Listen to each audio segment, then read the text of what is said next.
السلام علیکم، امید کرتا ہوں سرکل بکوٹ کے لوگ خیر خیریت سے ہوں گے۔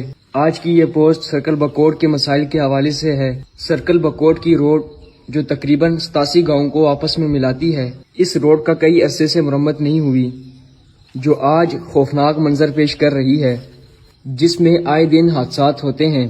لیکن بدقسمتی سے آج بھی سرکل بکوٹ کی عوام سیاست کا گندا کھیل کھیل رہی ہے۔ آج سے کچھ ماہ پہلے سرکل بکوٹ کے لوگوں کی طرف سے کوہالا پل پر روڈ کی مرمت کے حوالے سے احتجاج نکالا گیا تھا، جس میں ڈپٹی کمشنر ایبٹ آباد نے سرکل بکوٹ کے لوگوں سے وعدہ کیا تھا کہ وہ 3 ماہ کے اندر روڈ کی مرمت کریں گے۔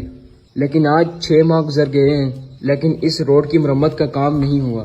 میں اپنے علاقے کے نوجوانوں سے گزارش کروں گا کہ وہ اپنے حق کے لیے آواز اٹھائے، اور ڈپٹی کمشنر ایبٹ آباد سے میں یہ درخواست کرتا ہوں کہ آپ نے جو وعدہ سرکل بکوٹ کی عوام سے کیا تھا اس کو پورا کیا جائے۔ آپ نے جو وعدہ کیا تھا اس کو تکمیل تک پہنچایا جائے۔ شکریہ۔